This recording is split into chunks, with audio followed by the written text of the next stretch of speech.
Dodgers fans, what a night it was at Dodgers Stadium. If there were any doubts about how this team would show up at the start of the postseason, those doubts got crushed as hard as the baseballs that kept flying into the seats. Los Angeles opened their playoff run with a statement, pounding the Cincinnati Reds in a 10-5 victory that felt like a fireworks show from start to finish.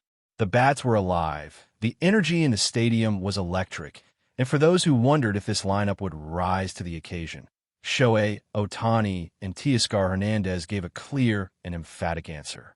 From the very first pitch, there was a sense that this game had something special in store. Ohtani stepped into the box, the crowd buzzing, knowing they might witness one of those moments only he can deliver. And he did not waste any time. Facing a fastball coming in at 100 miles per hour from Hunter Green, Ohtani turned on it with that perfect swing that has already carved its place in baseball history. The ball rocketed off his bat, carrying just over the right field wall, and with it, Ohtani became the first Dodger ever to record multiple leadoff home runs in postseason play. It was a breathtaking reminder of why Los Angeles fought so hard to bring him here. In the biggest games, against the toughest pitchers, his focus sharpens, his swing becomes even more precise, and the results are simply spectacular. Ohtani's home run sent the stadium into a frenzy, fans leaping out of their seats, chanting his name as the scoreboard lit up early. But he was far from finished. Later in the game, he launched another ball deep into the night, adding to a performance that felt less like an ordinary postseason debut and more like the highlight reel of a legend in the making. When he connected with that second homer, the crack of the bat echoed through Chavez Ravine like thunder, and for a moment it felt as though the Reds simply had no answers for him. The story of the night, though, was not Ohtani alone. Teoscar Hernandez made sure his name was just as loud in the conversation. In the third inning, with 2 runners aboard and the Dodgers already applying pressure, Hernandez saw his pitch and crushed it. The ball soared high and deep, a towering shot that cleared the fence with ease. The crowd erupted once again, this time to celebrate a 3-run blast that widened the lead and gave Los Angeles an early cushion. It was the kind of swing that can deflate an opponent and inject an unstoppable wave of confidence into a team. But Hernandez was not satisfied with just one. A couple of innings later, he struck again, going the other way against Connor Phillips and delivering his second homer of the night. That opposite field power showed just how locked in he was, taking what the pitcher gave him and still managing to muscle the ball over the fence. 2 home runs, 5 runs driven in, and a clear reminder that this Dodgers lineup is stacked with players who can change the game in an instant. What made the performance so thrilling was the balance of it all. On one side, you had Ohtani, the superstar everyone expected to shine under the bright lights, delivering a performance that lived up to every ounce of hype. On the other, you had Hernandez stepping into the spotlight and reminding fans that this is not a one-man show. This is a lineup full of firepower, where any batter can tilt the game at any moment. Against the Reds, it felt like a relentless barrage.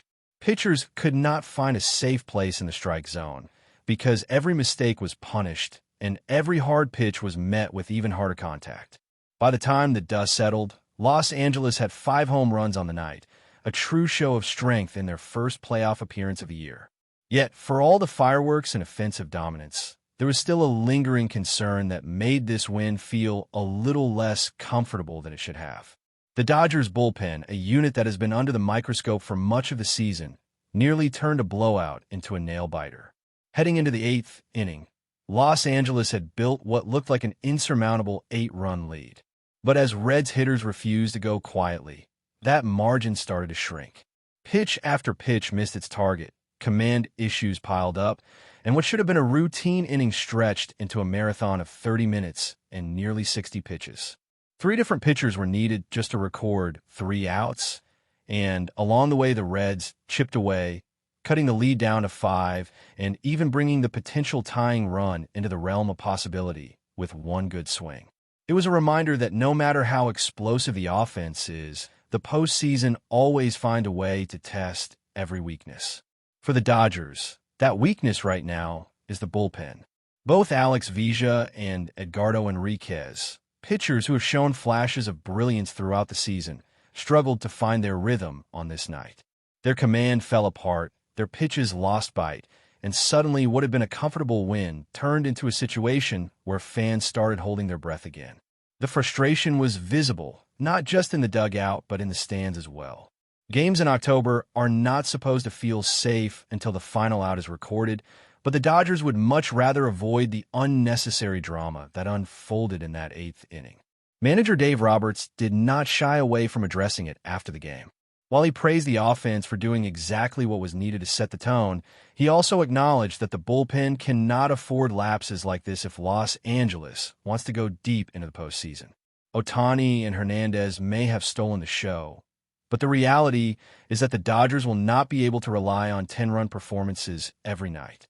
At some point, they will need those relievers to slam the door, protect slim leads, and hold up under the pressure of playoff baseball. The concern is real, and while Roberts made it clear that he still trusts his guys, he also hinted that adjustments may be necessary moving forward. Still, the overall takeaway from Game 1 is exactly what the Dodgers wanted. They came out swinging, they showed off their superstar talent, and they reminded the rest of Major League Baseball that when their offense is firing on all cylinders, they are nearly impossible to stop. Shohei Ohtani delivered a historic performance, proving once again why he is regarded as one of the most extraordinary players of this generation. Teoscar Hernandez showed that he could be just as lethal in the clutch, punishing mistakes and delivering big moments that energize the entire roster. And while the bullpen left plenty to worry about, the Dodgers still walked away with a convincing win and a one-game lead in this wild card series.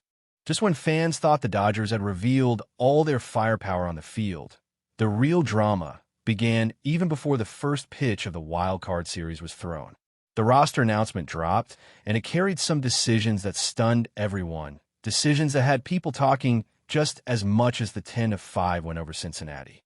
The postseason always brings surprises, but this time it felt like Los Angeles made some choices that not only raised eyebrows, but also sparked debates about strategy, trust, and what it really means to build a roster for October baseball. The biggest shock of them all was the absence of Michael Conforto. Here is a player who, despite a roller coaster season, finished the year with flashes of life, fighting hard in September to make his case. He was trying to show that his bat still had value, that he could be the kind of hitter who changes a game with one swing. Instead, when the roster was posted, his name was missing. The Dodgers had decided to go another direction, and Conforto was left on the outside looking in. Fans immediately started asking questions.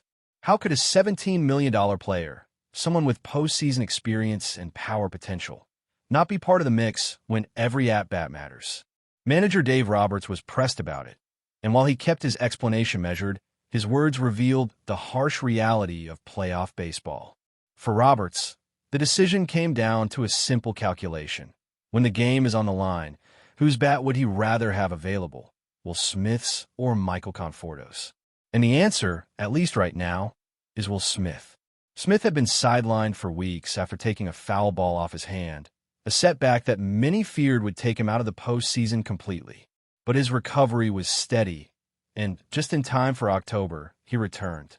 Even if he is not catching every inning, his ability to step in as a pinch hitter or situational option is too valuable to ignore.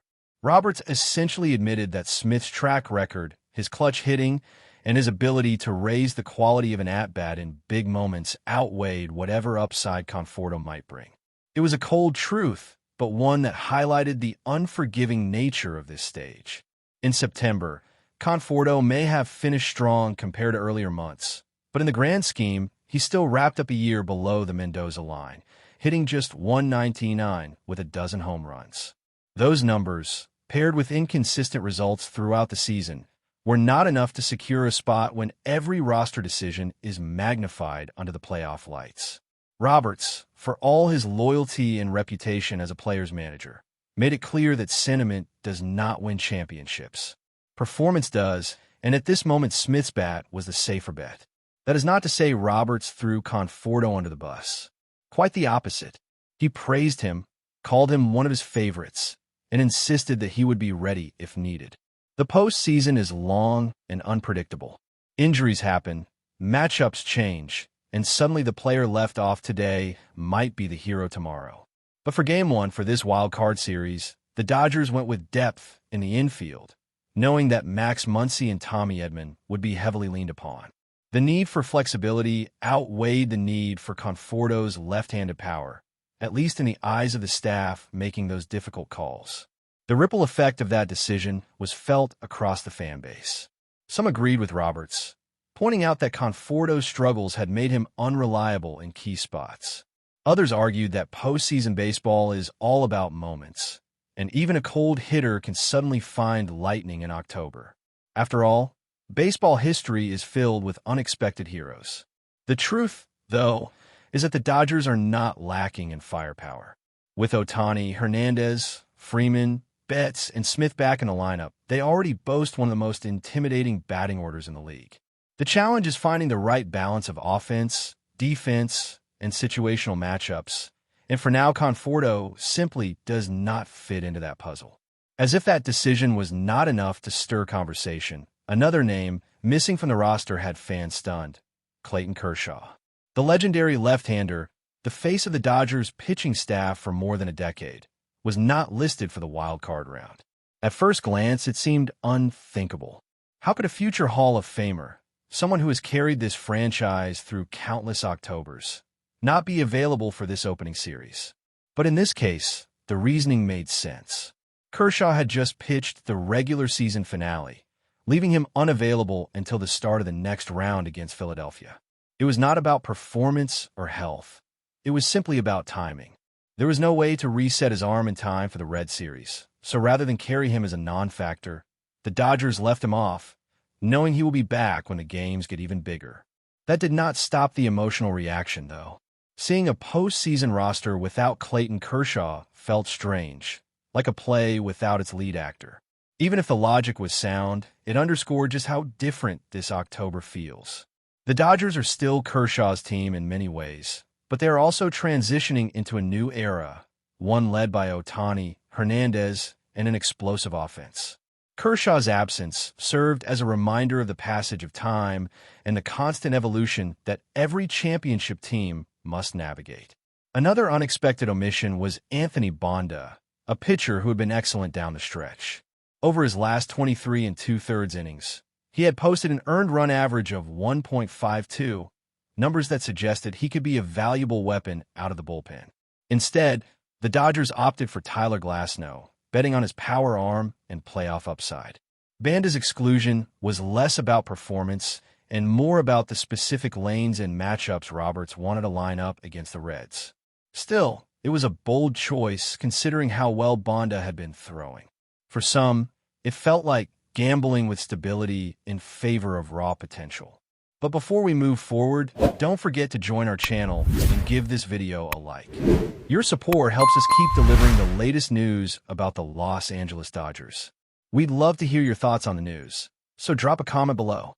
Whispers are spreading quickly through the baseball world, and if they are true, they could ignite one of the biggest controversies of the offseason. According to a source close to the clubhouse, MOOKIE BETTS has privately stated he no longer wants to share the field with Michael Conforto. The exact words attributed to Betts are reportedly sharp: "I won't play next to him anymore." While no one has gone on record, the rumor alone has stirred an avalanche of speculation. Tensions between star teammates are nothing new in Major League Baseball, but this situation has a particularly volatile feel. Betts, widely respected for his professionalism, rarely makes public waves. If he truly reached a breaking point with Conforto, then something significant must have happened behind the scenes. Some insiders suggest it could be a clash of personalities. Others point to differences in approach both on and off the field. The details are murky, but the stakes are crystal clear. A fractured relationship at the top of the roster could threaten chemistry in the months ahead. For fans, the timing is almost too dramatic.